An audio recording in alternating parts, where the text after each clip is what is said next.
उघडोनी वेदार्थाचा ठेवा, उघडोनी वेदार्थाचा ठेवा, केला तरुणोपाव जीवा. ऐसा समर्थ ज्ञानदेव, तया चरणी ठेवा भाव. प्रत्यक्ष प्रचित लोचणी, प्रत्यक्ष प्रचित लोचणी, अस्ति विरती जीवनी. ऐसा समर्थ ज्ञानदेव, तया चरणी ठेवा भाव. पुढे सुवर्ण पिंपळ, पुढे सुवर्ण पिंपळ, ऐसी साक्ष दिसे अढळ. ऐसा समर्थ ज्ञानदेव, तया चरणी ठेवा भाव.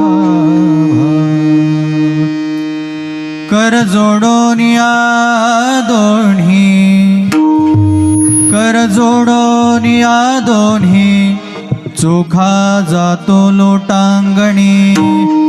ऐसा समर्थ ज्ञानदेव, तया चरणी ठेवा भाव. विठ्ठला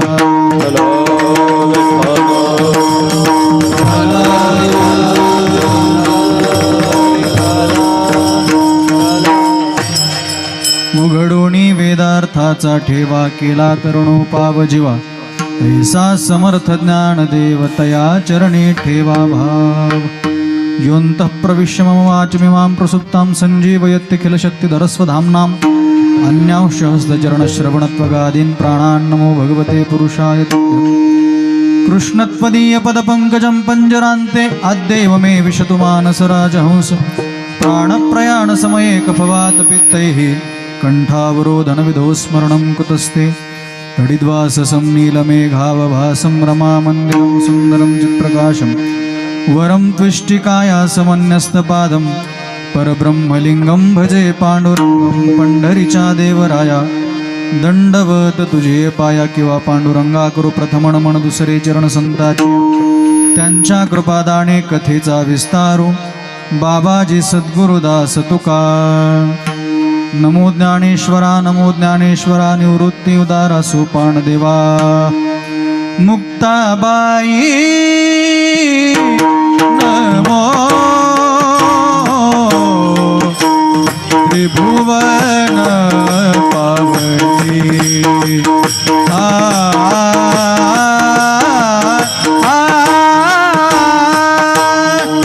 मुक्ताबाई नमो, त्रिभुवन पावनी.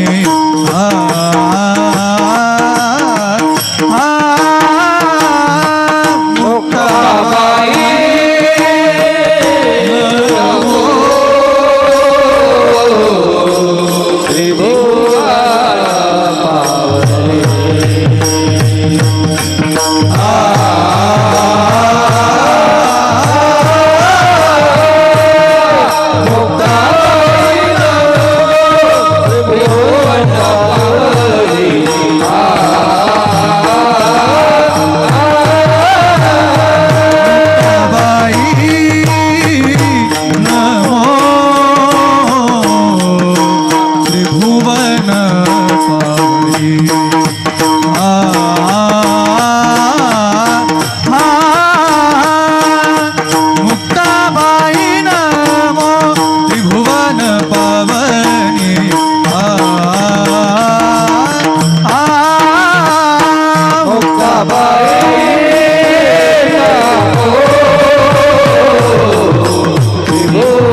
अध्यत्रयजननी देवाची ज्ञानेशं ज्ञानमूर्तिं च साक्षात् प्रेमस्वरूपिणं नामदेव दयामूर्तिं नाथं वन्दे पुनः पुनः वैराग्यस्य परं मूर्तिं देहु क्षेत्रनिवासिनं तुकाराम महाराष्ट्रं भक्तराजचतुष्टकम् अधिष्ठान जेथे प्रतिष्ठान जेका जिथे जन्मला बाळ गुणातीत एका तयाचे निनामे चुके भवव्यथा नमस्कार माझा श्री सद्गुरु एकनाथा मस्तक माझा पायावरी या वारकरी संतांच्या सेवे लागी सेवक झालो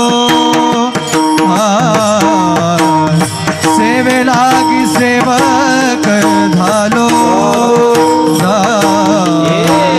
सेवे लागी सेवक झालो सेवे लागी सेवक झालो सेवे लागी सेवक झालो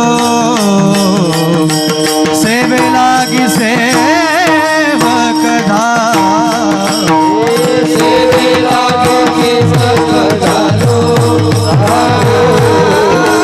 सेवे लागी सेवक झाला लागलो निज चरणा तुमच्या लागलो निज चरणा अहो स्वामी तुकया देवा यावरी न करावा वेद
सेवक झालो तुमच्या लागलो निज चरणा अहो स्वामी तुकया देवा यावरी न करावा उभे उघडोनी वेदार्थाचा ठेवा केला तरुणोपाव जीवा ऐसा समर्थ ज्ञानदेव तया चरणे ठेवा भाव मुक्त कैवल्य तेजोनिधी भगवान श्री माऊली ज्ञानोबराय जगद्गुरु श्री संत तुकोबाराय आदी करून सकल संतांच्या पदस्पर्शानं पुनीत पावन झालेल्या महाराष्ट्र भूमीला वंदन करून कीर्तन निरूपणा करता भगवान परमात्म्याचे निरीह भक्त अतिशय लाडकी लढीवाळ भक्त असणारी चोखोबराय यांच्या मुखारविंदातून उपद्रवित झालेला हा अभंग आहे आणि अभंगाद्वारे चोखोबराय माऊली महावैष्णव ज्ञानोबरायांचं वर्णन करतात. विठ्ठला विठ्ठला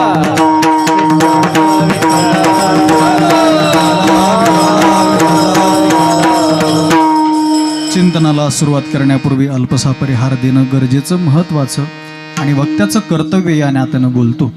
आज आपल्या या गणेशवाडी गावामध्ये थोडंसं अलीकडे येऊन बोलेल. तीर्थक्षेत्र गणेशवाडी गावामध्ये तीर्थक्षेत्र म्हणण्यामागचं कारण एकच आहे, ज्या ठिकाणी देव भक्त आणि नाम हे एकत्र येतात ती जागा सामान्य जागा न राहता ते तीर्थक्षेत्र बनत असतं. विठ्ठल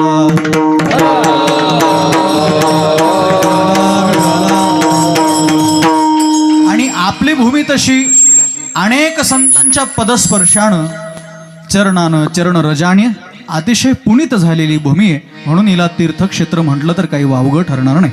म्हणून आपल्या गणेशवाडी गावामध्ये आणि पुण्यपावन सलीला गोदामातेच्या कुशीमध्ये वसलेलं हे सुंदर असं गाव आणि या गावामध्ये मला वाटतं गेल्या वर्षीपासूनच हा कार्यक्रम या ठिकाणी आपण 3 वर्ष झाले का आणि हे 3रं वर्ष आहे.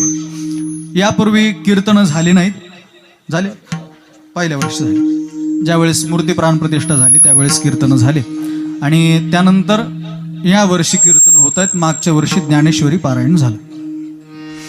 आपण हे रोपटं या ठिकाणी लावलेलं आहे. अर्थातच आपण ही परंपरा या ठिकाणी सुरू केली. आता ती जपणंही आपल्या हातात आहे. आणि काय, भगवान परमात्म्याच्या परमार्थाविषयीची परंपरा आपण चालू केली. आवाज कमी असला तरी चालेल, फक्त शिट्टी मारू नका, थोडं कमी ठेवा, काही अडचण नाही.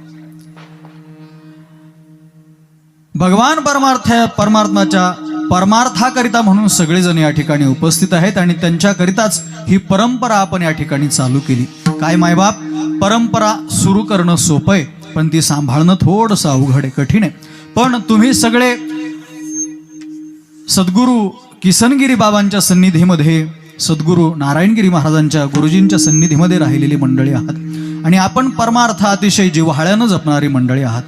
हे अंतकरणामध्ये ज्ञात असल्या कारणानं मी आपला समोर परमार्थ चालू ठेवा हे बोलण्यापेक्षाही मला खात्री आहे की तुम्ही हे चालू केलेला परमार्थ हा अव्याहत जोपर्यंत श्वासामध्ये श्वास आहे तोपर्यंत, जोपर्यंत आपल्या श्वासात श्वास आहे एवढंच नाही, जोपर्यंत तुमची पिढी तुमच्या हाताखाली आहे तोपर्यंत तरी हा परमार्थ जपून तुम्ही या ठिकाणी ठेवाल ही अपेक्षा आहे, ही खात्री आहे.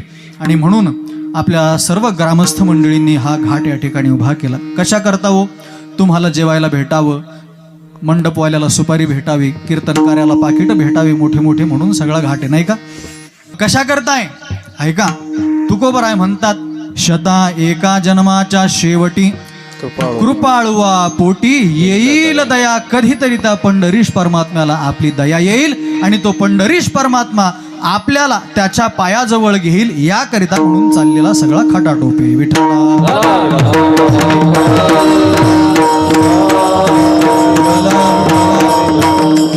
आणि यांच्या माध्यमातून मी आज तुमच्या समोर या ठिकाणी उपस्थित आहे. आपल्या गावचे भूमिपुत्र असणारे श्री हरिभक्तीपरायण दिगंबर महाराज निर्भळ आणि अर्थातच आमचे प्रणव महाराज, त्यांच्या नावातच वेद आहे आणि पहिला एकच वेद होता प्रणव नावाचा, त्याचे नंतर भेद झाले.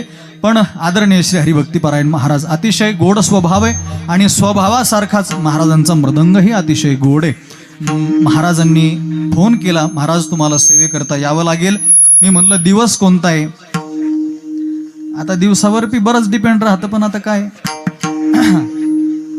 मग महाराजांनी फोन केला, महाराजांनी सांगितलं तुम्हाला कार्यक्रम करावा लागेल, दिवस विचारू नका. मी म्हणलं ठीक आहे, काही अडचण नाही, जो दिवस येईल तो दिवस आपण गोड मानून घ्यायचा. सेवकाचं काम आहे, सेवके सांगितले करावे काम, येथे हुतूपण कामा नये. मी करावं, तू करावं, कोणत्या दिवशी करावं, किती वाजता करावं हे विचारत बसण्यापेक्षा आपल्या खांद्यावरती पडलेली जी जिम्मेदारी आहे, जबाबदारी आहे, ती चोख पार पाडणं याचं नाव सेवक आहे विठ्ठल.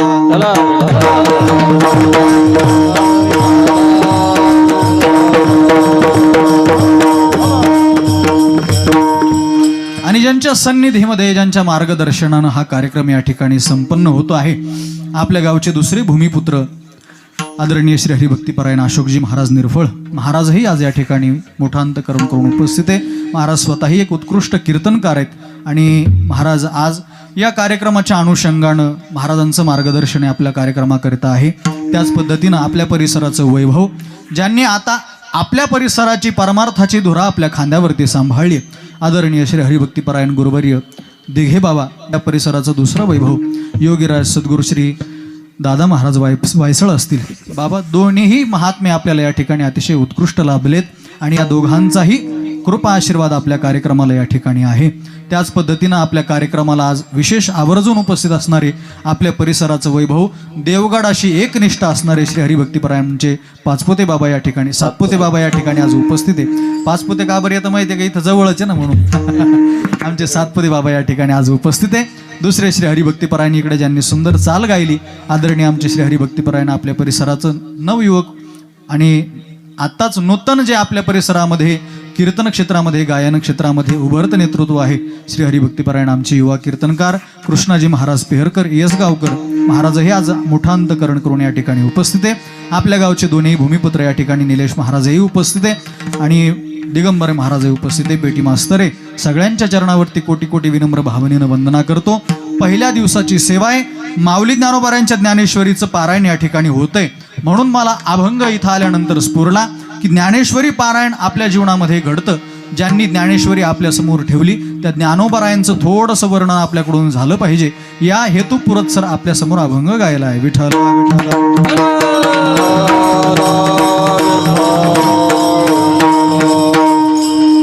सुरुवात करण्या अगोदर मी कीर्तनाची मर्यादा तुमच्या समोर व्यक्त करून जातो. ऐका सगळ्यांनी लक्षपूर्वक. भक्ती ज्ञाना विरहित इतरा गोष्टी न कराव्या. भक्ती ज्ञाना विरहित इतरा गोष्टी न कराव्या. भक्ती ज्ञाना विरहित इतरा गोष्टी न कराव्या.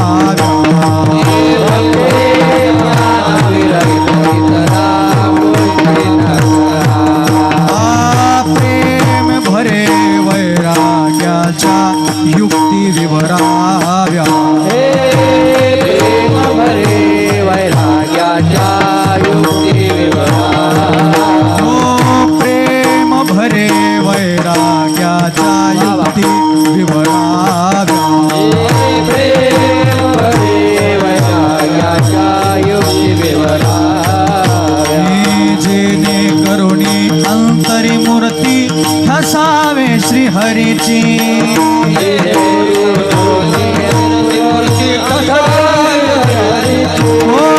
जेणे करुणी मूर्ती अंतरी ठसावे श्रीहरीची.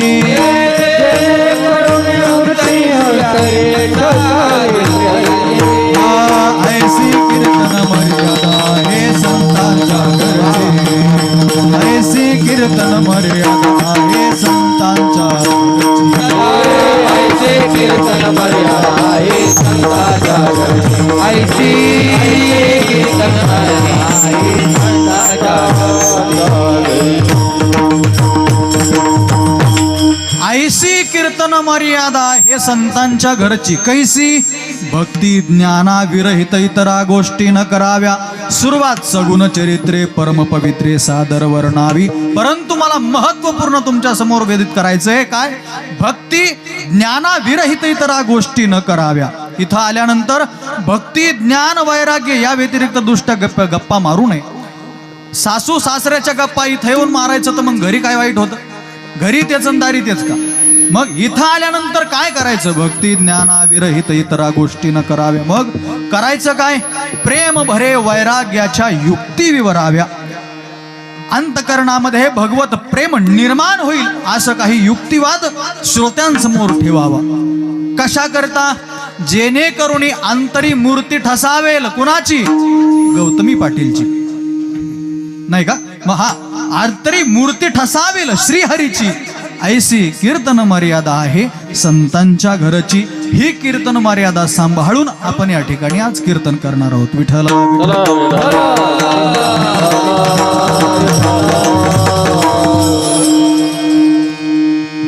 श्री संत चोखोबराय माऊली ज्ञानोबरायांचं वर्णन करतात. ऐका लक्षपूर्वक. वर्णी विषय आणि वर्णन करणारे दोघही श्रेष्ठ असावे लागतात. उगाच कुणीही कुणाचं वर्णन करून जमत नाही महाराज. एखाद्या गायकाचं वर्णन करायचं असेल तर त्याच्याकरता समोरचा सुद्धा गायकच असावा लागतो.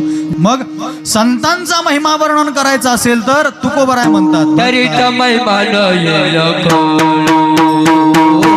तरीचा महिमा न येईल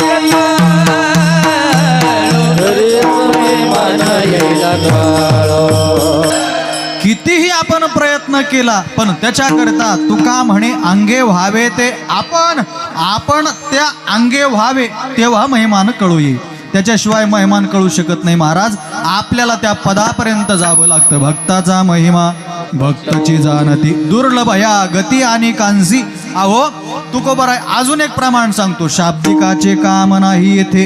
अहो त्याच्याकरता संतच व्हावं लागेल, त्याच्याशिवाय जमणार नाही. मग चोखोबराय वर्णन करतात माऊली ज्ञानोबरायांचं. चोखोबरायांचा अधिकार आहे का? चोखोबरायांचा अधिकार आहे. किती अधिकारी आहे का? लक्षपूर्वक. कारेगावी एक पाटील बसतो ज्याची श्रद्धा आहे पंढरीश परमात्म्यावरती, अतिशय निस्सीम श्रद्धा आहे. आणि त्याला एक दिवस अंतकरणात भाव आला की आपले आंबे फार सुंदर पिकलेले आहेत म्हणून आंबे काढून 125 आंबे डालीमध्ये 2 डालीमध्ये भरले आणि आता कोणाला तरी घेऊन पंढरपूरला पाठवावं लागेल. साताऱ्यामध्ये असणारं कारेगाव, तिथून कुणीतरी ते डाले घेऊन पंढरपुरापर्यंत पाठवावं लागेल याच्याकरिता म्हणून आपल्या पदराशी असणारा सालगडी म्हणून असणारा सुदामा महार आहे. त्याला बोलावलं गेलं आणि त्याला सांगितलं, बाबा हे 2 डाले घेऊन जायचंय, कुणीतरी संगती बघ, कुणीतरी जोडीदार बघ, पंढरपुरापर्यंत न्यायचे. पंढरपूरच्या मालकाला हे आंबे द्यायचे 2 डाली भरून. महाराज ठीक आहे, काही अडचण नाही पाटील, आणतो कोणीतरी शोधून. सुदामा निघाला, शोधाशोध केली पण कुणी भेटलं नाही. धर्मपत्नीने विचारलं, का हो काय झालं, आज सकाळपासून शोधाशोध चालू आहे. काही नाही म्हणे, पाटलाने 2 डाली आंबे दिलेत, 125 आंबे 2 डालीमध्ये, तेवढे न्यायचे पंढरपूरला. मग पण कुणी जोडीदारच भेटत नाहीये.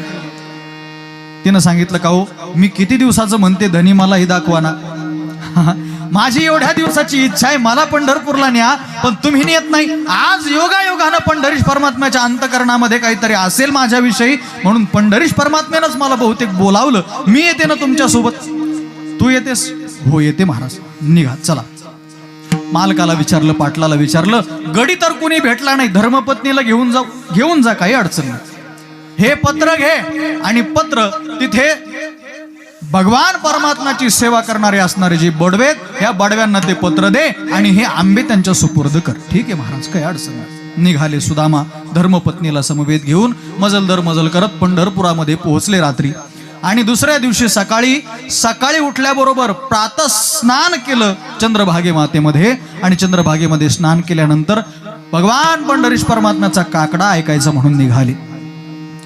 आणि पंढरीश परमात्म्याच्या मंदिरासमोर येऊन उपस्थित झाले. अस्पृश्य जाती, महार जाती, मंदिरामध्ये प्रवेश नाही, पण मंदिराच्या बाहेरून आपल्याला काकडा ऐकायला भेटेल या अंतकरणपूर्वक भावनेनं मंदिराच्या बाहेर उभा राहिले. मंदिरात काकडा चालू होता. योगिया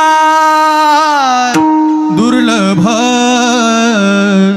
तो म्या देखिला साजनी, पाहता पाहता मनाना पुरे धणी, देखिला माय देवांचा देव. काकडा होता होता होता संपूर्ण काकडा संपला.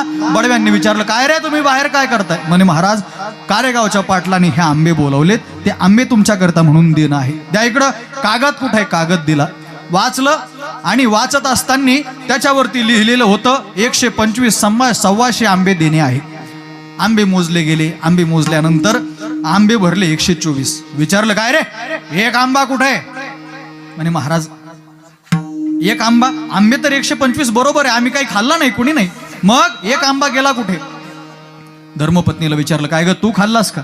नाही महाराज. मग घडलं काय? म्हणे अहो सकाळी आपण ज्यावेळेस चंद्रभागेत स्नान करून पंढरीश परमात्म्याच्या मंदिराकडे निघालो, त्यावेळेस एक वयोवृद्ध म्हातारा आपल्याला भेटला, ब्राह्मण आपल्याला भेटला, आठवतो? म्हणे हो आठवतो. त्याने माझ्याकडे खायलाही मागितलं, आंबा मागितला, पण मी दिला नाही. पाटलाने दिलेला आंबा आहे, तो मालकाला द्यायचा आहे, मी देऊ कसा? म्हणून मी त्याला काही दिला नाही. मग तू दिलास काय? म्हणे हो महाराज, मला दया आली त्याच्यावरती, तो माझ्याकडे मागू लागला. 2 दिवस झाले माता जेवलो नाही, पोटात अन्नाचा कण नाही, जे असेल ते माझ्या पदरात टाका. म्हणून मी एक आंबा घेतला आणि त्याला दिला. पण त्यानेही पुरता चोखीला नाही, त्यानेही पूर्ण खाल्ला नाही महाराज. हा बघा माझ्या कुशीमध्ये तसाच खोवलेला आहे, म्हणून मी कुशीमध्ये तसाच खोवून आणला आंबा, तो मीही खाल्ला नाही. बडव्यांनी विचारलं, खोटं बोलतेस, दाखव आंबा कुठे आहे? सुदामाच्या धर्मपत्नीनं ओटीला खोवलेला आंबा दाखवायचा म्हणून ओटी जशी बाहेर काढली तसं ऐका, देवाने चोखीला काय वर्णू लीळा, नाम चोखा मेळा, देवी येणे नाम चोखा मेळा, देवी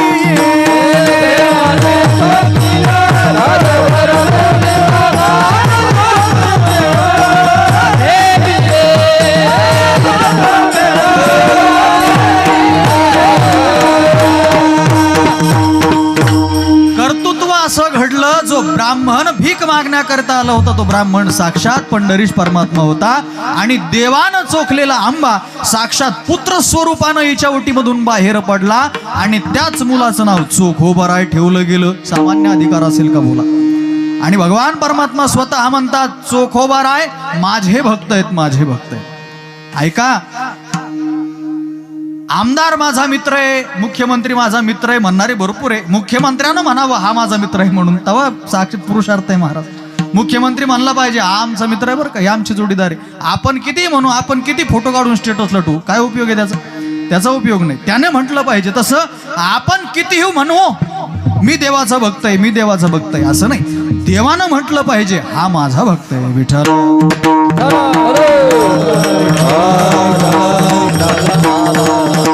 हा अधिकार चोखोबारायांचा आहे. अजून एक अधिकार सांगतो. ज्यावेळेस चोखोबाराय त्या भिंती खाली दडून त्या ठिकाणी चोखोबारायांचा देहांत झाला, त्यावेळेस नामदेवरायांना सांगितलं पंढरीश परमात्म्यानं, नाम्या जा माझ्या चोखोबारायांना माझ्या जवळ घेऊन ये. पण कसं आणू देवा, त्यांचं तर निधन झालं, स्वर्गवासी झाले, भगवान परमात्म्याच्या चरणाजवळ त्यांना जागा प्राप्त झाली, कसं आणू? अरे एक काम कर, त्याच्या आस्ती घेऊन ये. पण आस्ती आणू कशा? एक काम कर, त्या भिंतीखाली हजारो लोक मरून पडले ना, त्याच्यापैकी ज्या ज्या आस्तीमधून विठ्ठल विठ्ठल नावाचा ध्वनी येईल ना, त्या त्या आस्ती समजावं चोखोबारायांच्या. काय अधिकार असेल विचार करा. अहो त्यांच्या आस्तीतून, त्यांच्या हाडातून विठ्ठल विठ्ठल नावाचा ध्वनी येत होता. आपले हाड मसनात गेले तरी सुद्धा मुखातून विठ्ठल येत नाही आपल्या. विठाला विठाला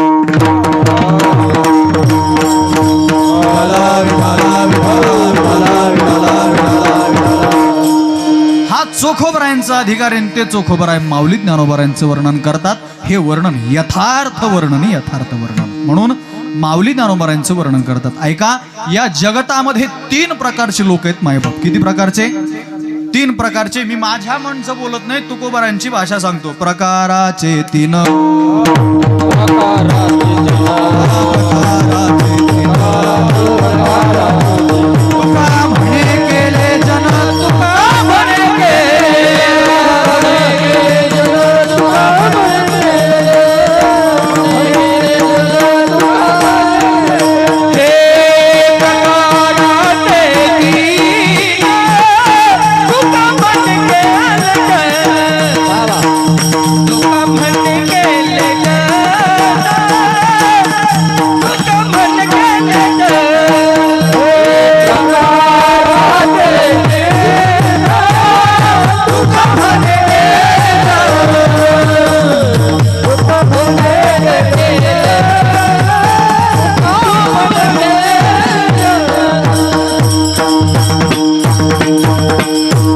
जगतामध्ये 3 प्रकारचे लोक आहेत मायबाप. ऐका, महाराज सांगा, श्रेणी सांगा.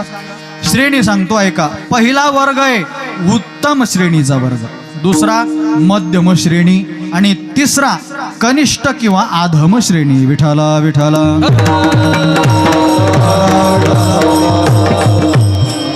उत्तम श्रेणीमध्ये कोण बसतात?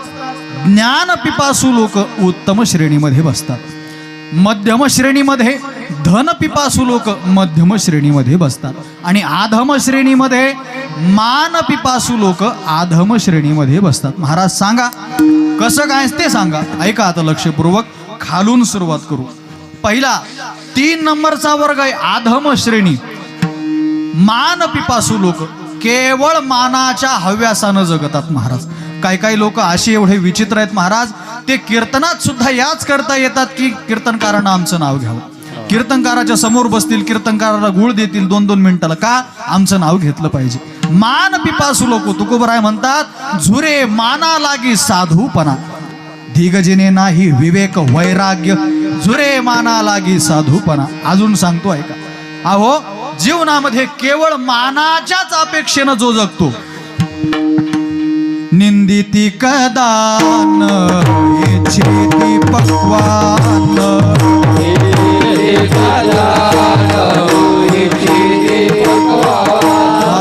निंदिते कदान इच्छिती पक्वान,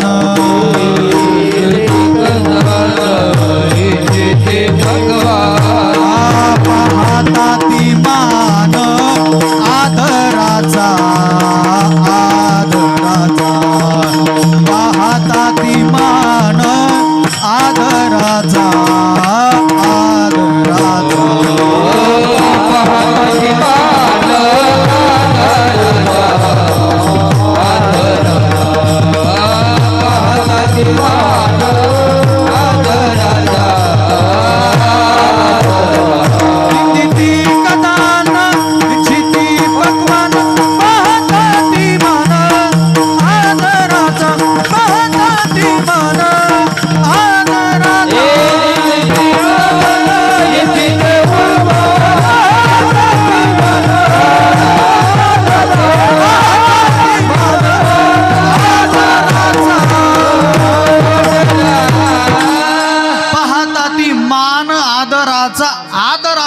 पाहिजे, आपला मान सन्मान केला पाहिजे, याच्या करताच काही काही माणसं जगतात. माऊली ज्ञानोबरायांची ओवी देतो ऐका. माऊली ज्ञानोबराय म्हणतात, तरी सन्माने जी जो मानाची वाट पाहे, सत्कारे होय तोषू जया. विठ्ठला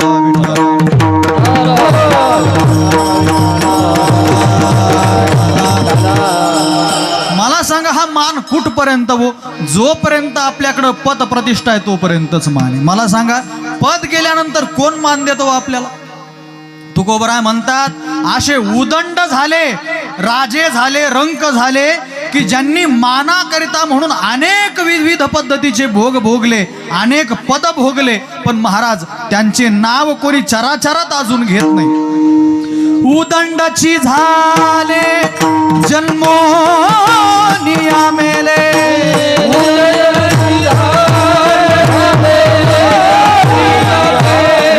उदंडाची झाले जन्मोनिया मेले,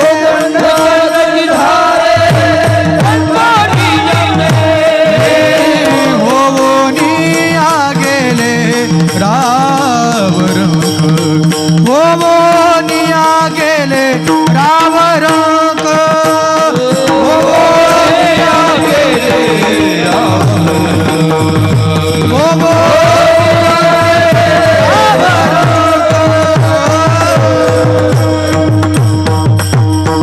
तुकोबराय म्हणतात, उदंडाची झाले होनिया मी गेले गेले कितीतरी झाले. अहो तुकोबराय म्हणतात, परी त्यांचे नाव कोणी न घे चराचरी. अहो कोण नाव घेतं त्यांचं? काय त्या माना करता झुरता हो? अजून तुकोबरायांचं प्रमाण सांगतात. तुकोबराय म्हणतात, माना मान किती तुझ्या क्षुल्लका संपत्ती. काय क्षुल्लक गोष्ट आहे मान म्हणजे हो जीवनातली? मान ऐका, मानाला उपमा देत असताना तुकोबरायांनी एक अतिशय गोड प्रमाण वापरलं. ऐका, किती खालचा हीन दर्जा दिला मानाला, किती. ऐका, तुकोबराय म्हणतात, मान दंभ चेष्टा हे तो सुकराची विष्ठा. काय मान म्हणजे काय हो? सुकर कळतो का तुम्हाला? सुकर झोपल्या नाही तुम्ही? चांगलं गुंढळून आलेलं आहे तुम्ही. थोडं गरम लागलं का मस्त डुकला लागतो. महाराज घरी झोप येत नाही, पण इथं आल्यानंतर अशी चांगली झोप येते. घरी गोळी घ्यावं लागती, पण इथं आल्यानंतर महाराज आमची गोळी बंद झाली. कहून तर कीर्तनाला यायला लागले म्हणून. विठाला विठाला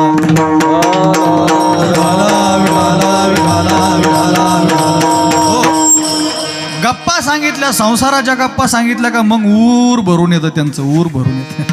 पण काही परमार्थिक सांगितलं का मग ते कंटाळवाणं वाटतं. पण ऐका, आपलं बरं व्हावं याच्याकरता कीर्तनाला आलं पाहिजे. आपल्याला बरं वाटावं याच्याकरता कधीच कीर्तनाला येऊ नये. आपलं बरं झालं पाहिजे कीर्तनाला आल्यानंतर. ऐका लक्षपूर्वक. मान म्हणजे काय हो? सुकराची विष्ठा. विष्ठा खाणाऱ्याची विष्ठा म्हणजे मान. विठ्ठल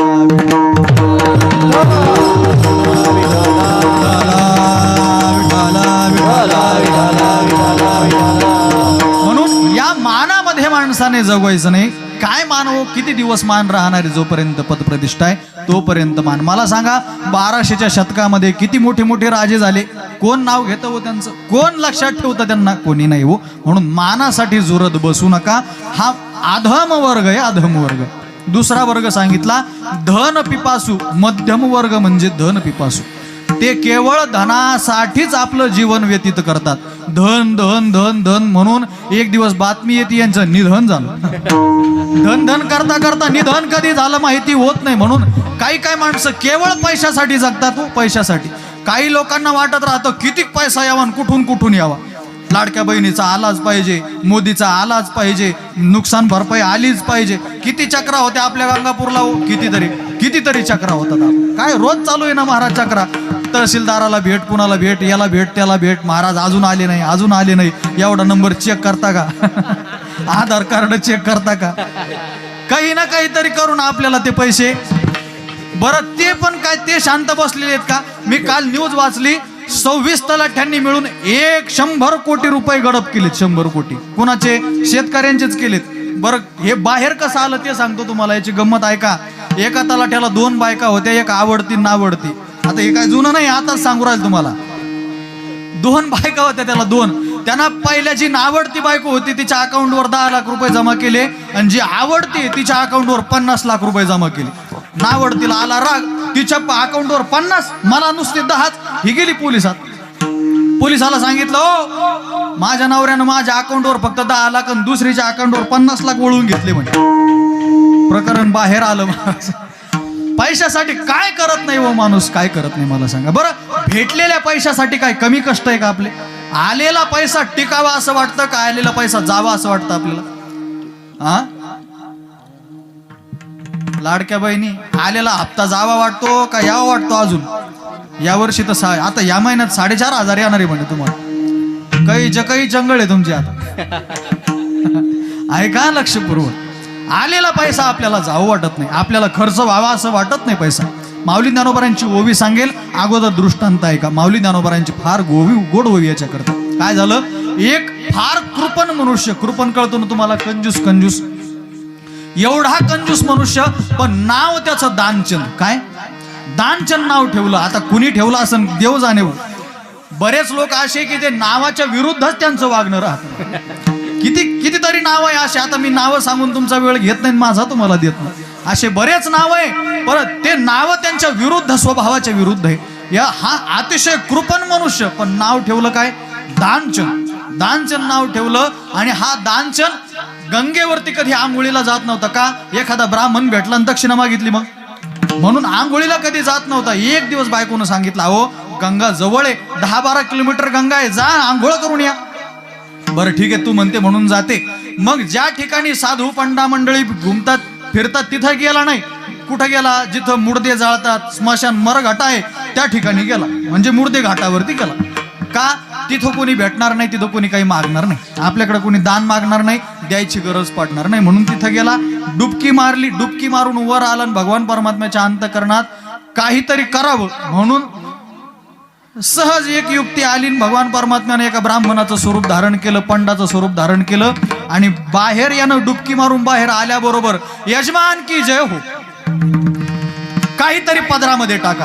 1 वर्षाचं धान्य असेल, 1 महिन्याचं धान्य काहीतरी पदरामध्ये टाका. त्यानं सांगितलं 1 वर्षाचं? म्हणे हो महाराज, मी फार त्यागी आहे, मी जास्त सगळीकडे मागत फिरत नाही. इथं आलेला एक व्यक्ती माझ्या एका वर्षाची सोय करून जातो. तुम्ही कोणत्या वर्षाची सोय करता सांगा म्हणे. 27 पर्यंत तारखी बुक आहे. तुम्ही कोणत्या वर्षाची करता? त्यानं सांगितलं वर्षाची अजिबात जमणार नाही. मग 6 महिन्याची करा. अरे 6 महिन्याची पण नाही करणार. मग एखाद्या महिन्याची करा व्यवस्था. एखाद्या महिन्याची पण नाही होणार. मग एखाद्या दिवसाची करा. एखाद्या दिवसाची पण नाही. मग एका वेळेची तरी करा. एका वेळे जेवणाची. अरे मी एका वेळेचं सुद्धा देऊ शकत नाही. मग एक काम करा ना, काही धन असेल तुमच्याकडे 10-5 रुपये ते द्या. म्हणे 1 रुपया सुद्धा नाही. म्हणे पण तुम्हाला तुमच्याकडून दान घेतल्याशिवाय मी जाऊ शकत नाही महाराज. काही करा पण दान द्या. दानचंदनं विचार केला, याला दान द्यायचं, पण द्यायचं कसं? आपल्याला तर पैसे द्यायचे नाही. मग यानं सांगितलं एक काम करा, तुम्ही 1 रुपया मला उसना द्या, मी तुम्हाला दान देतो. मी काय बोलतो कळतं तुम्हाला? 1 रुपया उसना द्या म्हणे, मग मी ते तुम्हाला दान देतो. बरं ठीक आहे म्हणे, काही अडचण नाही. ब्राह्मणानं आपल्या जोळीतून 1 रुपया काढला, दानचंदच्या हातावर दिला. दानचंदनं सांगितलं हा घ्या रुपया, माझ्याकडून तुम्हाला दान दिला. मग संध्याकाळी या म्हणे माझ्या घरी, मी तुम्हाला तो रुपया देईन, काही अडचण नाही. ठीक आहे म्हणे जमत. आता याला वाटलं 10-12 किलोमीटरवर कोण येणार आहे 1 रुपया मागायला? 1 रुपया मागायला एवढं 10-12 किलोमीटर येत असतं का म्हणे कोणी? ठीक आहे. यानं आंघोळ वगैरे केली, निघून गेला. घरी झोपलाच होता की दाराची कडी वाजली. दार उघडा. धर्मपत्नी आली, दार उघडलं. म्हणे काय हो? म्हणे दानचंद. म्हणे झोपलेत ते. हा, माझा 1 रुपया त्यांच्याकडून घेणं आहे, जा सांगा त्यांना.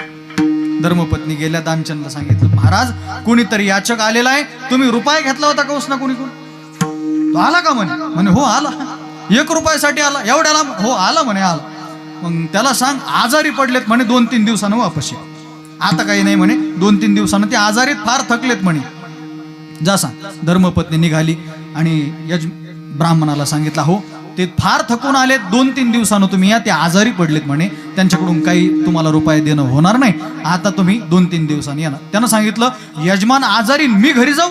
अजिबात जमणार नाही, इथंच यजमानाची सेवा करतो म्हणे, मला तुम्ही काहीतरी द्रव्य द्या, इथंच मी बनवतो, इथंच जेवण बनवतो, इथंच राहतो आणि यजमानाची सेवा करतो. धर्मपत्नीला संकट पडलं, हा काय जाय ना, धर्मपत्नी घरात आली, दानचंदला सांगितलं, अहो तो म्हणतो मी इथंच राहतो, तुमच्याच घरी राहतो, तुमचीच भाकर तुकडे राहतो आणि तुमची सेवा करतो म्हणून.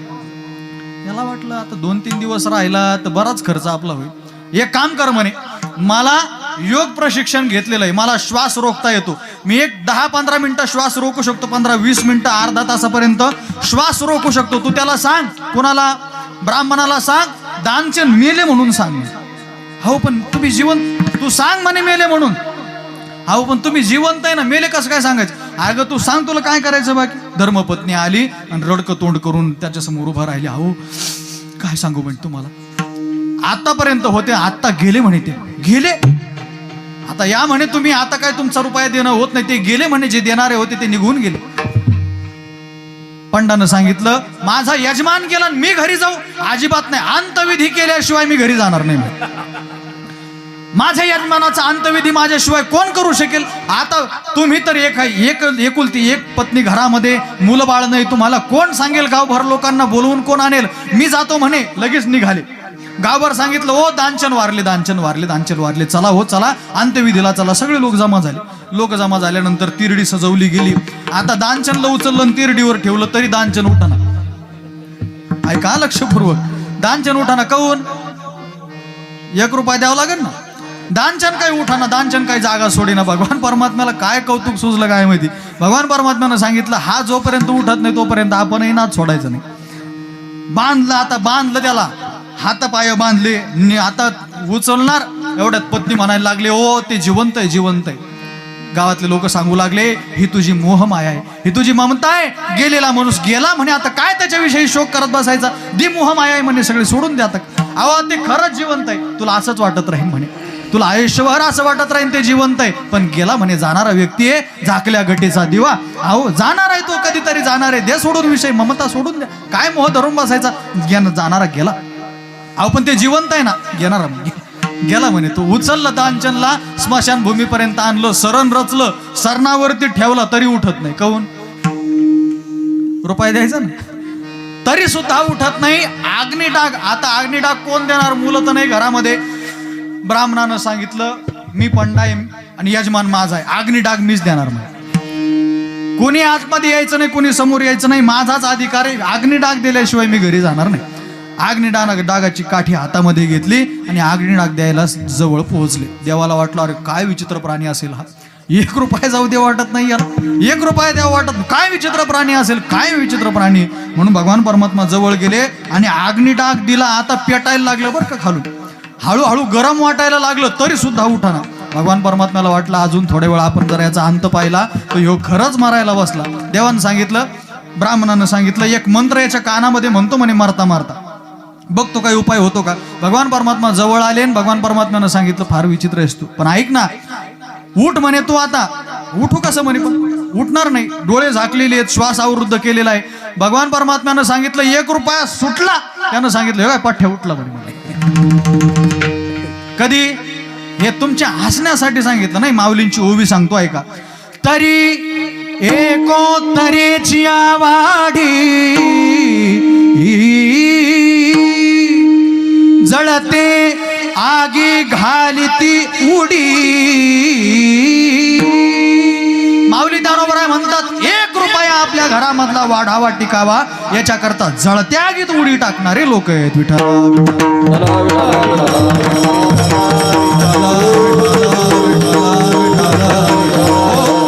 म्हणून धनासाठी जगणारे अनेक लोक आहेत. तो जोडीच्या हव्यासे लागे धनाचेच पिसे, ऐका मग अनिक दुसरे लोभ्या नावडती पोरे. तुकोबराय म्हणतात, तुका म्हणे धन धनासाठी घेती प्राण. अहो प्राण सुद्धा, अहो लोक खून करायला तयार होतात पैशासाठी. काय करत नाही वो लोक पैशासाठी, काहीही करायला तयार आहे. म्हणून हे जे लोक आहेत ते मध्यम श्रेणीमध्ये. विठ्ठल. आणि मग उत्तम श्रेणीमध्ये कोण आहे? ज्ञान पिपासू लोक उत्तम श्रेणीमध्ये. महाराज आजही असे लोक आहेत की जे चांगल्याच वक्त्यांचे कीर्तन श्रवण करतात, जे ज्ञान पिपासू आहे, ज्यांना साधकांची कीर्तन ऐकायला आजही बरं वाटतं. गाव नाही गाव, तालुका नाही तालुका, जिल्हा सोडून जातात. जर एखाद्या चांगल्या कीर्तनकाराचं कीर्तन असेल तर ते तिथं जातात. महाराज ज्ञान पिपासू लोक अजूनही कमी नाही. काय करत नाही हो ज्ञानासाठी. ज्ञानपिपासू लोक ऐका, ओवी सांगतो माऊली ज्ञानोबरांची. जया ज्ञाना लागे गगन गिळताती योगी, स्वर्गाची अडवंगी उमरडोनी, न धरिती सिद्धीची चाड, न धरिती रिद्धीची भिड, योगा ऐसे दुवाड हेळसिती, तपोदुर्गे ओलांडित, कृतकोटी ओवांडित, चघळोनिया सांडित कर्मवल्ली, नाना भजन मार्गी, एक धावत उघडा अंगी, एक रिघताती सुरंगी, सुषुम्नेची या देईल गुरु सेवा, या बुद्धी पांडवा, शता जन्माचा सांडोवा, होई जो दे विठ्ठला.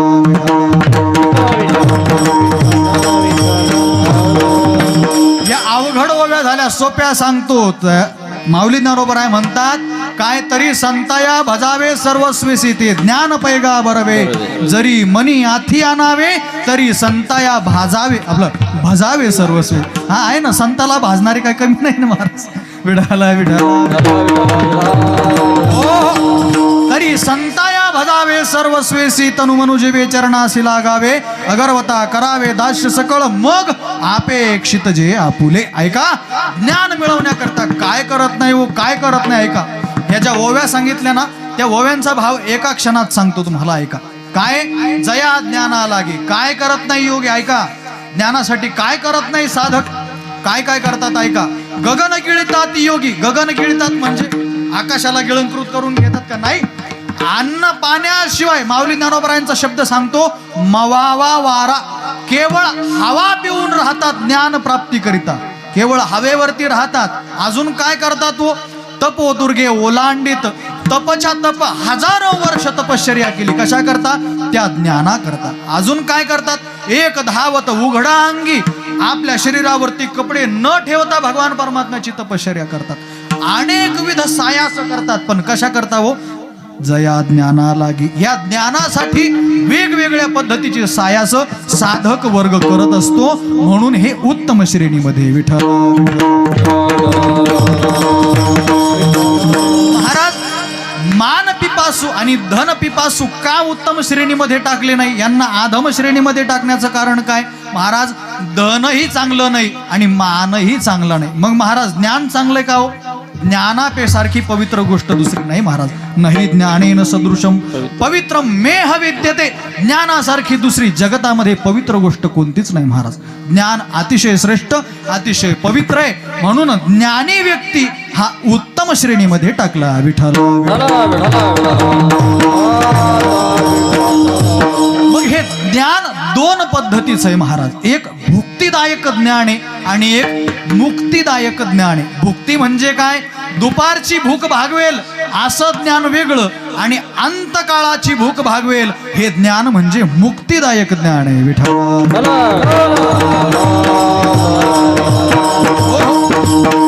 भुक्तिदायक ज्ञान मिळवत बसू नका, त्याने आपल्या जीवनाचं कल्याण होणार नाही. मग ज्ञान मिळवायचं असेल तर मुक्तिदायक ज्ञान मिळवा, ज्याने आपल्याला मुक्ती प्राप्त होईल. मुक्ती म्हणतो मी, नुक्ती म्हणत नाही. हा, नुक्ती म्हणत नाही. मुक्ती, मुक्ती म्हणजे काय? ज्याने मोक्ष प्राप्त होईल, आपल्याला शाश्वत सुखाची प्राप्त होईल. ज्ञाने विन मोक्ष नाही हा सिद्धांत. ज्ञाने विन मोक्ष नाही हा सिद्धांत. ज्ञाने विन मोक्ष नाही हा सिद्धांत. ज्ञाने विन मोक्ष नाही हा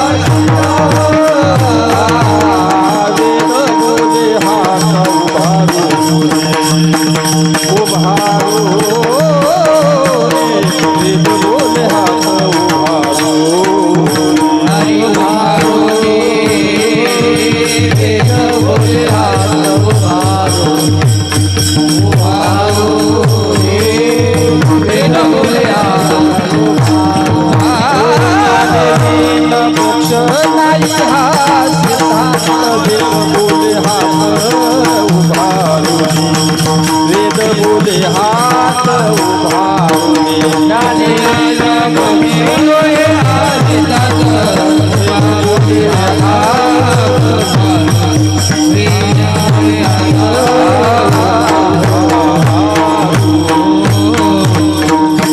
ऐका, हा सिद्धांतच आहे. काय? ज्ञानाशिवाय मोक्षच प्राप्त होत नाही, हा सिद्धांत आहे. बरं, हे कोण सांगतंय? आपल्या गावातला छबुराव नाही हो. वेद बोले हात उभारोनी, वेद हात उभा करून सांगतात ज्ञानाशिवाय मोक्ष प्राप्त होऊ शकत नाही. तुम्ही कितीही प्रयत्न करा महाराज, ज्ञानाशिवाय मोक्ष प्राप्त नाही. मग ते ज्ञान कोणतं? तर ते ज्ञान मुक्तिदायक मोक्षदायक ज्ञान आहे महाराज. ते ज्ञान आम्हाला प्राप्त होईल का? होईल. पण ते कुठं आहे? ते वेदामध्ये महाराज. वेदामध्ये असणारं ज्ञान आम्हाला कसं प्राप्त होईल? संस्कृताची भाषा जगासी कळेना महाराज. वेद तर संस्कृतामध्ये, ते सामान्य लोकांना कसं कळणार महाराज? ते आम्हाला कळणार कशी ती भाषा? मग ते ज्ञान आम्हाला प्राप्त होणार कसं? आणि आमच्या मुक्तीचा मार्ग प्रशस्त होणार कसा? थोडंसं सोपं सांगा. ऐका, मग माऊली ज्ञानोबरांनी हा जिम्मा आपल्या खांद्यावरती घेतला आणि माऊली ज्ञानोबरांनी या जगताचा उद्धार व्हावा, यांना वेदातलं ज्ञान यांना सामान्य भाषेमध्ये, आपल्या मातृभाषेमध्ये, प्राकृत भाषेमध्ये समजावं, याकरता म्हणून माऊली ज्ञानोबरांनी वेदाचा अर्थ केला मराठीमध्ये आणि सगळ्या जगताकरता तरणोपाव निर्माण केला अभंगाचं प्रथम चरण. उघडून वेदार्थाचा ठेवा, उघडून वेदार्थाचा जय हो. उघडून वेदार्थाचा ठेवा, उघडून वेदार्थाचा ठेवा, उघडून वेदार्थाचा ठेवा, उघडून वेदार्थाचा ठेवा, उघडून वेदार्थाचा ठेवा, उघडून वेदार्थाचा ठेवा, उघडून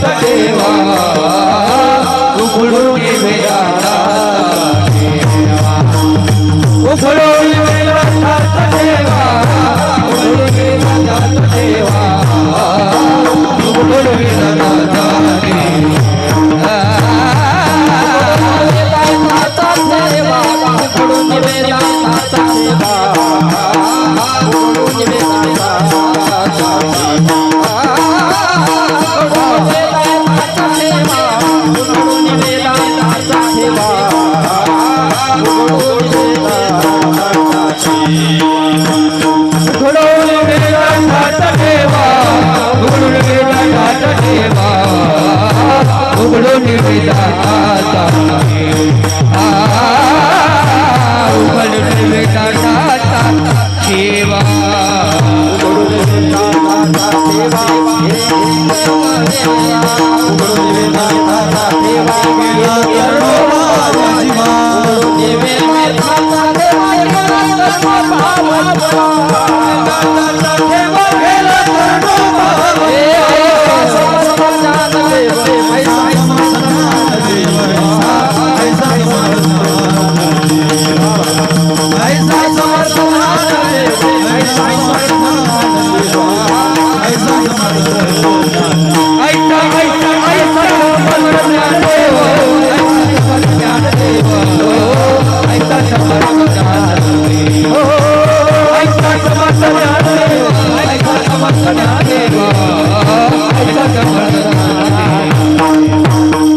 वेदार्थाचा ठेवा माऊली ज्ञानोबरांनी संस्कृत भाषेतून मराठीमध्ये उघड केला. तेरे संस्कृताची गहणे तोडोनी शब्द सोपाने, रचली धर्मनिधाने निवृत्ती देवे. निवृत्ती आहे देवजांची असे ज्ञान देव. विठ्ठला विठ्ठला. ही संस्कृताची गहने माऊली ज्ञानोबरांनी संस्कृताची भाषा जगासी कळेना ती संस्कृतातली भाषा प्राकृतामध्ये आणून या जगताकरता म्हणून तरुणोपाय निर्माण केला. ऐका हा उघडोनी. मग महाराज उघडा केला हा लुप्त होता का? म्हणे हो लुप्त होता. कुठे लुप्त होता? कुठे लपलेला होता? ऐका 4 गोष्टींमध्ये लपलेला होता. लक्षपूर्वक ऐका. किती वाजेपर्यंत करायचे कीर्तन? 10 वाजले. 12 पर्यंत चालू द्यायचं का? ऐका 10 मिनिटं माझ्याकडे शिल्लक. 10 मिनिटामध्ये मला अभंगाचा सार्थ भावार्थ सांगायचं तुम्हाला.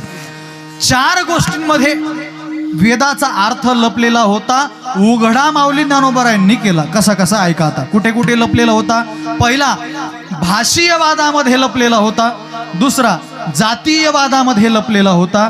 तिसरा एक शिष्य एक गुरु परंपरेमध्ये लपलेला होता. आणि चौथा गुह्यात्मक रीतीमध्ये लपलेला होता.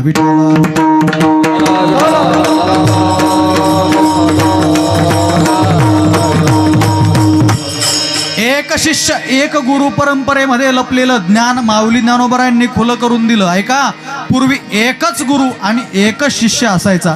आता 150 गुरु 150 शिष्य झाले. कोणाचाच कोणाला ताळमेळ राहिला नाही महाराज. कोण कुणीकडे पळत, कोण कुणीकडे पळत. एक जण म्हणला माझे 10 गुरु आहे. म्हणला एक गुरु कर 10 कुठं 10 गुरु असतात का कुठं? दीक्षा गुरु एकच महाराज. एकच दीक्षा गुरु असावा जीवनामध्ये. म्हणून पहिला गुरु आणि शिष्य एकच असायचा. जास्त शिष्य नसायचे. एकच गुरु. कुणापासून? ऐका आदिनाथ गुरु सकळ सिद्धांचा मच्छिंद्र तयाचा. मग मच्छिंद्राने बोध गोरक्ष ओळला गहिनी प्रसादे ज्ञानदेवासार सोजविले ज्ञानदेवासार.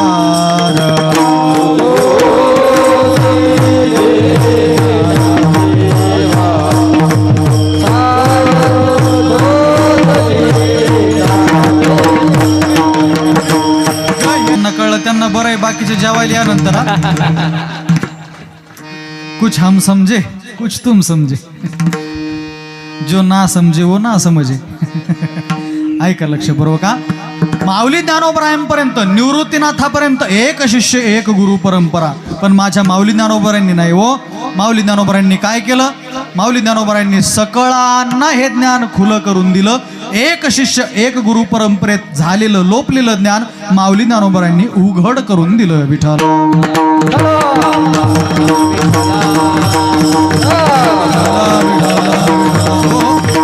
दुसरं जातीयवादामध्ये अडकलेलं ज्ञान माऊली ज्ञानोबरायांनी उघड करून दिलं. कसं आहे का?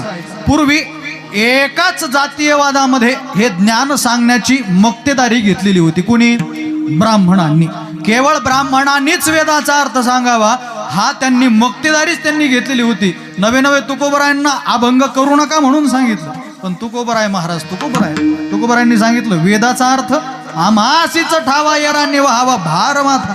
अरे वेदाचा अर्थ आम्हीच सांगावा. पण पूर्वी मक्तेदारी ही ब्राह्मणांचीच होती. पण ऐका ना या जातीवादाला माऊली ज्ञानोबरायांनी गालबोट लावून याचं माऊली ज्ञानोबरायांनी छिन्न विछिन्न करून जातीवादातलं ज्ञान माऊली ज्ञानोबरायांनी सगळ्यांकरता खुलं करून दिलं. न पाहे याती कुळाचा विचार भक्त करुणा कर ज्ञानाबाई तो लागला तीही वर्णाचाची. माऊली ज्ञानोबराय म्हणतात जो वेद होता तो वेद एका वर्णात नाही राहिला. नंतर मग तो 3ही वर्णांच्या कानी लागला. म्हणजे कोणत्या कोणत्या?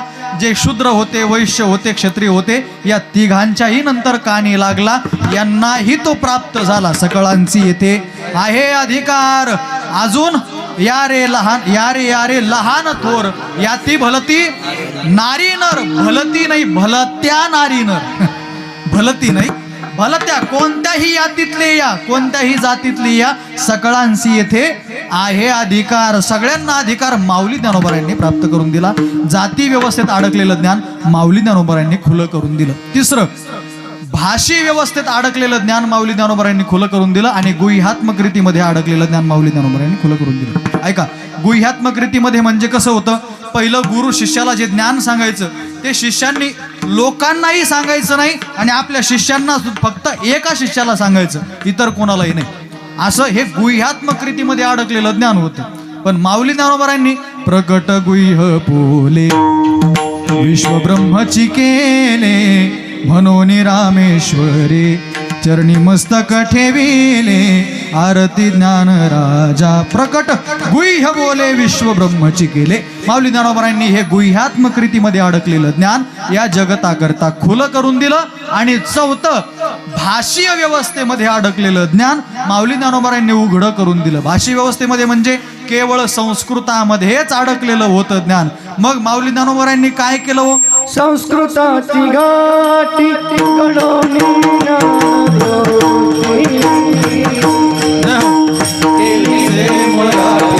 गीता देवी गीता देवी केली से मराठी गीता देवी गीता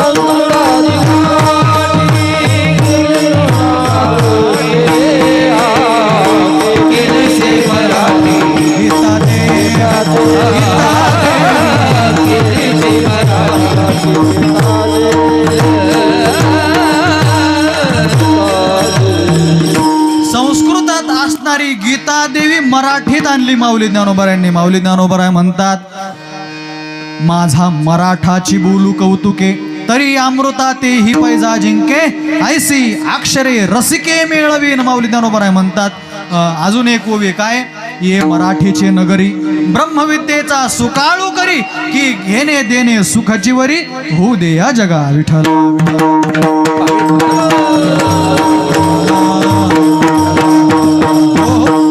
माऊली ज्ञानोबरांनी ही संस्कृताची भाषा या मराठीमध्ये आणली. संस्कृताची भाषा मराठी निशेष अर्थ केला केला जगासी उपकार तारियले नारी नर श्री ज्ञानदेवा चरणी. ऐका, माऊली ज्ञानोबरांनी ही संस्कृताची भाषा जी लुप्त झालेली होती, मग ते लुप्त झालेलं ज्ञान माऊली ज्ञानोबरांनी उघड केलं प्राकृत भाषेमध्ये. या चारही व्यवस्थेमध्ये अडकलेलं ज्ञान माऊली ज्ञानोबरांनी उघड करून दिलं. म्हणून उघडो निवेदार्थाचा ठेवा केला तरणो पाव जीवा विठोबा रखुमाई.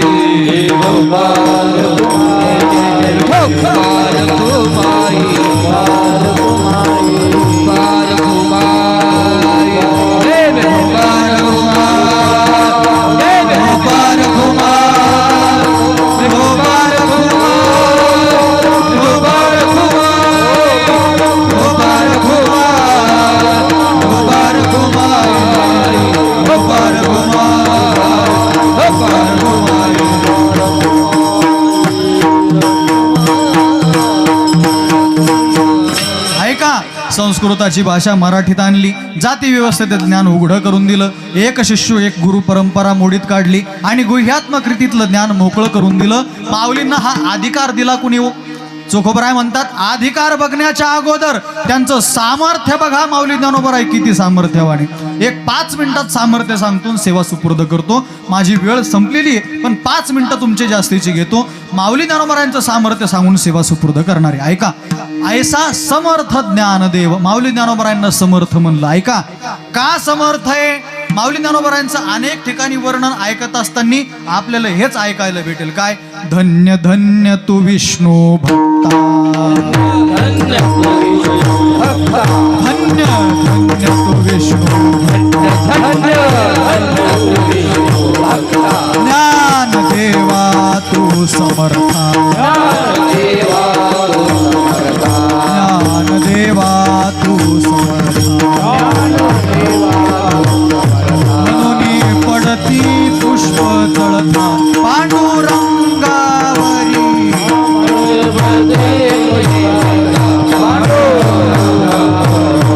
म्हणून पडती पुष्प जळता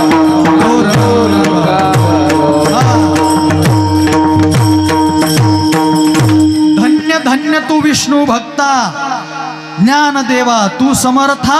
म्हणून पडती पुष्पे चळथा पांडुरंगावरुणी ऐसा समर्थ ज्ञानदेव. मग माऊली ज्ञानोबरायांचं सामर्थ्य काय हो? रेडा बोलवला हे माऊली ज्ञानोबरायांचं सामर्थ्य असं म्हणाल का? अहो, रेडा बोलवणं हे माऊली ज्ञानोबरायांचं सामर्थ्य म्हणाल तर माऊली ज्ञानोबराय चमत्कारिक होते असं आपल्याला म्हणावं लागेल. पण हे माऊली ज्ञानोबरायांचं सामर्थ्य नाहीये. ही माऊली ज्ञानोबरायांकरता क्षुल्लक बाब आहे रेडा बोलवणं. माऊली ज्ञानोबरायांनी केवळ मनात विचार केला असताना तो एक नाही, जगातले सगळे रेडे वेद बोलायला लागले असते महाराज. एवढी ताकद माऊली ज्ञानोबरायांकडे होती. अजून मग भिंत चालवली म्हणून ज्ञानोबराय समर्थ आहे का हो? अहो काय भिंतीचं घेऊन बसला तू? या जगतातल्या कितीतरी भिंती माऊली ज्ञानोबरायांनी एका अंतकरणातल्या भावनेनं चालवल्या असत्या.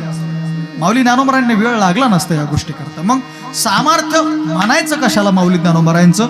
मला एका वाक्यात तुम्हाला सांगतो ऐका.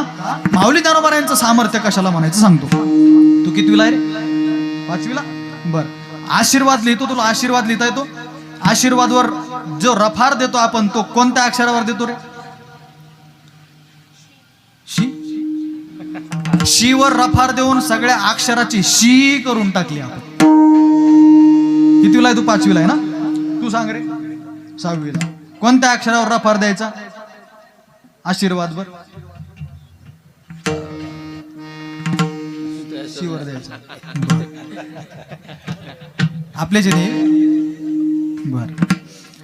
कोणती भाषा ही? मराठीची ना? मराठीची ना? मी बोलतो ती मराठी का? मी बोलतो ती मराठी का? मराठी ना? बर. आशीर्वाद शब्द मराठी का? आशीर्वाद मराठी ना? बर. ऐका, आपल्याला आता हे जवळजवळ 5वी 6वी म्हणजे 9-10 वर्षाचे मुलं आहेत. जाऊ द्या, 16 वर्षाच्या मुलाला सुद्धा तुम्ही विचारा की तुला तुझी भाषा नीट बोलता येते का रे? तर आपल्याला उत्तर भेटेल, आपली मातृभाषा सुद्धा अजून 16 वर्षाच्या पोराला नीट धड बोलता येत नाही. फक्त आपल्याला गाणं पाठ आहे. काय? 16 वरीस. एवढा आपल्याला चांगलं पाठ झालेलं आहे पहिल्यापासून. एवढं चांगलं पाठ आहे आपल्याला. पण 16 वरीस मोक्याचं हे आपल्याला कधी पाठ होत नाही, आपल्या डोक्यात बसत नाही. महाराज का बसत नाही ऐका आता लक्षपूर्वक. 16व्या वर्षी आपल्याला आपली एक मातृभाषा नीट बोलता येत नाही. पण ऐका ना, माऊली ज्ञानोबरायांनी त्याच 16व्या वर्षी एक भाषा नाही 56 भाषेचा केला असे गौरव. भवानवी नाव उभारिली. माऊली ज्ञानोबरायांनी एका ग्रंथामध्ये 56 प्रकारच्या भाषा लिहिल्या. 56 प्रकारच्या. कुणीतरी विचारलं माऊली ज्ञानोबरायांना, का हो 16व्या वर्षामध्ये ज्या वयामध्ये बालकाला आपली स्वतःची मातृभाषा धड बोलता येत नाही, त्या वयामध्ये ज्ञानेश्वरी सारख्या ग्रंथामध्ये 56 भाषा लिहिल्या, कसं शक्य झालं? माऊली ज्ञानोबरायांनी याचं उत्तर फार गोड दिलं. ऐका, माऊली ज्ञानोबराय म्हणतात, माझिया सत्यवादाचे तप वाचे केले बहुत कल्प, तया फळाचे महाद्वीप पातली प्रभो. माऊली ज्ञानोबराय म्हणतात, मी काय केलं नाही आयुष्यभर. मग काय केलं? माऊली ज्ञानोबराय म्हणतात, माझिया सत्यवादाचे तप, मी फक्त खरं बोललो, बाकी काही केलं नाही. हेच सामर्थ्य माऊली ज्ञानोबरायांचं, याच्या व्यतिरिक्त काही नाही. बरं मला सांगा, इथं बसलेले तुम्ही दिवसातून किती तास खरं बोलता? महाराज प्रश्न चुकला तुमचा. किती तास खोटं बोलता असं विचारा. हे सांगत असताना आम्ही 24 तास खोटं बोलतो असं सांगू? बरोबर आहे की नाही?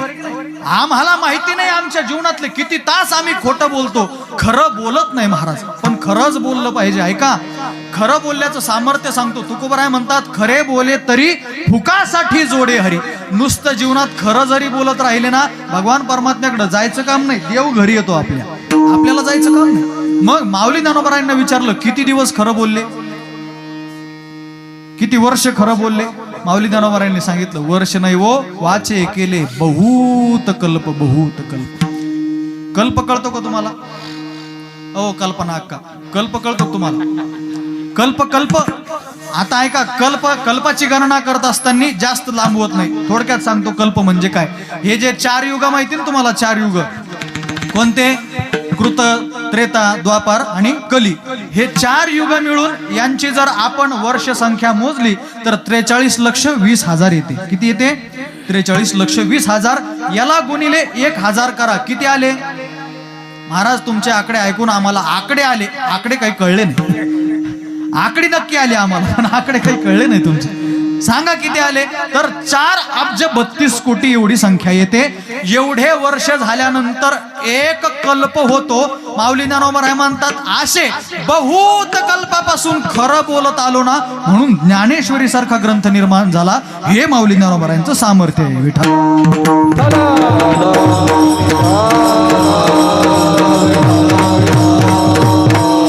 तुम्हाला मी सांगितलं, दिवसभर फक्त खरं बोला. तुम्ही बोलशाल का? बोलशाल एक दिवस तरी खोटच बोलायचं नाही अजिबात. अहो नवरा बायकोला दिवसातून किती खोटं बोलत असं काय गणित नाही आहेत महाराज, गणित नाहीच दातार. ऐका, सामर्थ्य माऊली ज्ञानोबरायांचं आहे. माऊली ज्ञानोबराय कल्पांपासून खरं बोलत आले महाराज, खोटं बोलले नाही. आणि त्याची ताकद सांगू का तुम्हाला? ताकद सांगतो आणि संपवतो सेवा. ऐका ताकद माऊली ज्ञानोबरायांचं सामर्थ्य. ऐका, एक कन्या जिच्या अंगावरती पुरुषाचे कपडे घातलेले, मुलाचे कपडे घातलेले, लोटांगण घातलं माऊलींच्या चरणावरती. माऊली श्री संताची या माथा चरणावरती डोकं ठेवलं, गळगळ अश्रू धारा वाहू लागल्या. आणि माऊली ज्ञानोबरायांनी आशीर्वाद दिला, चिरंजीवी भव. उठून उभा केलं. मुला काय झालं तुला? मुलानं सांगितलं, महाराज मी मुलगा नाही, मी मुलगी. मला सांगा, मुलीला मुलाचा आशीर्वाद किंवा मुलीला मुलाचा आशीर्वाद देणं चुकीचं का बरोबर? महिला मंडळ तुम्ही सांगा. आम्ही काय एकट्याने ठोका घेऊन द्यायला लागेल? हा, तुम्ही सांगा काहीतरी. हा, मुलाला मुलीचा आशीर्वाद किंवा मुलीला मुलाचा आशीर्वाद देणं चुकीचं का बरोबर? तुमच्या मुलीचं नाव बाबासाहेब ठेवलं जमतं का? मुलाचं नाव पंचपुला ठेवलं जमतं का? नाही जमत ना. मग मुलीला मुलाचा आशीर्वाद आणि मुलाला मुलीचा आशीर्वाद जमतो का? चुकीचं आहे का बरोबर? एवढं सांग.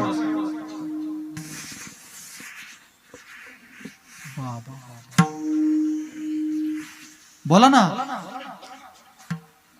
काय असेल ते अर्ध पाकिट वाटून घेऊ आपण. बोला तुम्ही, काय घाबरू नका, बोला. चुकीचं आहे का बरोबर? चुकीचं आहे. व्यावहारिक दृष्टिकोनातून विचार केला तर मुलाला मुलीचा आणि मुलीला मुलाचा आशीर्वाद देणं चुकीचं आहे. मग माऊली ज्ञानोबरायांच्या मुखातून शब्द चुकीचा गेला की नाही? गेला. माऊली ज्ञानोबरायांचा शब्द चुकीचा म्हणता? माऊली ज्ञानोबरायांचा शब्द चुकीचा होऊ शकत नाही महाराज, पण व्यावहारिक दृष्टिकोनातून पाहिलं तर माऊलींच्या मुखातून निघलेला शब्द चुकीचाच होता, अयोग्यच होता. पण ऐका ना, देवानं माऊली ज्ञानोबरायांच्या मुखातला शब्द चुकीचा होऊ दिला नाही. देवानं स्वतःच्या प्रकृतीत बदल केला, माऊली ज्ञानोबरायांच्या शब्दात बदल करू शकले नाही. याला म्हणायचं माऊलींचं सामर्थ्य. विठ्ठल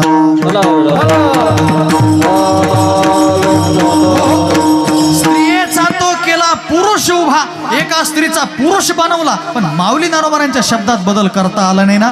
याला म्हणायचं सामर्थ्य. म्हणून ऐसा समर्थ ज्ञानदेव तया चरणी ठेवा भाव ज्ञानेश्वर.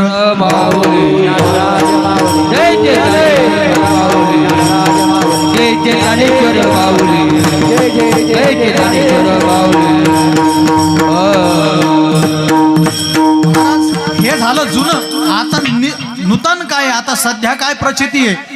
चोखोबराय म्हणतात, प्रत्यक्ष प्रचित लोचनी आस्ती विरती जीवनी.